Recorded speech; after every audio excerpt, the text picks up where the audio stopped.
Pessoal, Atlético 3, Ipiranga 0, Atlético classificado para as oitavas de final da Copa do Brasil. Vamos começar pelo começo, né? O Atlético tinha que se classificar, era obrigação eliminar o Ipiranga, não precisava ser tão sofrido como foi, com a atuação lá, já faz tanto tempo o jogo que a gente até se esquece o quão ruim foi aquela atuação do Atlético lá em Erechim, mas hoje o Atlético jogou para o gasto e conseguiu a classificação, né? Tanto que o terceiro gol saiu aos 50 do segundo tempo. De qualquer forma, o Atlético consegue superar o primeiro desafio de uma sequência bastante complicada. Uma sequência com decisões, com jogos agora pela Sul-Americana, logo já vem as oitavas da Copa do Brasil, que estão inicialmente marcadas para o final do mês e para o início de agosto, e ainda tem o Atlético tentando se reorganizar para ficar nas primeiras posições do Campeonato Brasileiro.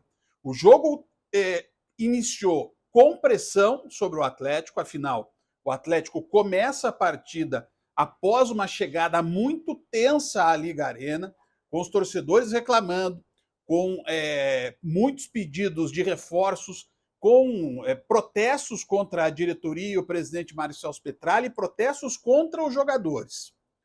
Mas o Atlético faz o que tinha que fazer. Pressionou desde o início, o Martim Varini posicionou bem o Atlético ofensivamente. Tem um detalhezinho só que talvez ele precise ver.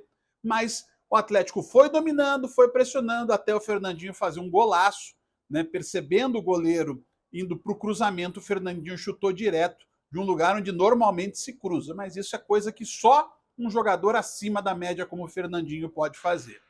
O Atlético abre a vantagem, poderia ter ampliado ainda no primeiro tempo, mas o Alexandre, que já tinha salvo uma jogada do Julimar, faz mais uma defesa aí no pênalti cobrado pelo próprio Fernandinho. Volta o Atlético para o segundo tempo, resolvendo a parada já a 1 minuto da segunda etapa, com o gol do Julimar. E aí o Atlético tem a vantagem que precisava para não levar a decisão para os pênaltis. Aí o jogo ficou com uma certa trocação por um tempo, por conta até desse detalhezinho que eu quero falar, tático sobre o Atlético, mas no final o Atlético se assenta, organiza as coisas e consegue até fazer o terceiro gol com o Diório já ali nos acréscimos da arbitragem. Um jogo que poderia ter sido resolvido antes, mas que, convenhamos, teve o Atlético aí mais umas 3 ou 4 chances claríssimas de ampliar a vantagem. Teve um chute do Fernandinho que passou perto, o Zapelli que mandou aquela bola para fora, o Christian, o Julimar e o próprio pênalti. Só eu citei 5 lances. Óbvio que poderia ser mais tranquilo, mas o Atlético está no momento, de novo, de reconstrução.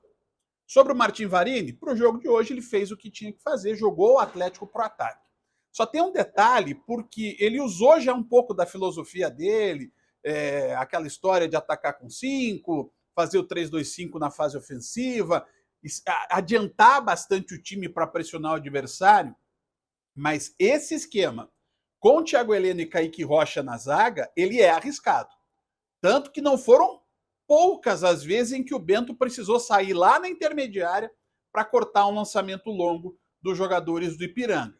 Isso precisa ser ajustado porque você precisa ter pelo menos um zagueiro de velocidade além do lateral que fica, né? Porque nesse esquema fica bem claro, sobe um de cada vez e no jogo desse sábado, até o Godoy subiu um pouco mais do que o Esquivel, tendo uma função mais ofensiva e sendo, inclusive, o alvo das fatiadas do Fernandinho. Mas ele tem que ter um jogo mais dele, não só esse jogo copiado do Madison.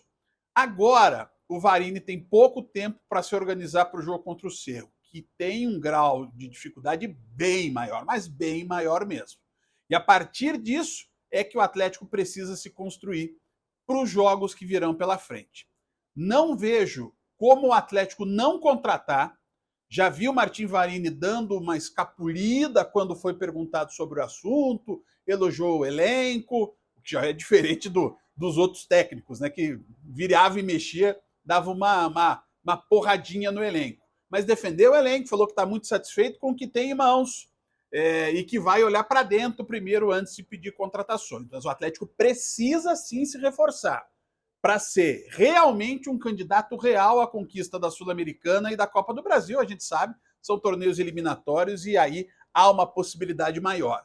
Mas para lutar a valer por uma vaga na Libertadores, não vai bastar voltar o Canóbio, não vai basta voltar o Mastriani e o Nicão. O Atlético tem que ir ao mercado e tem que contratar. Um abraço.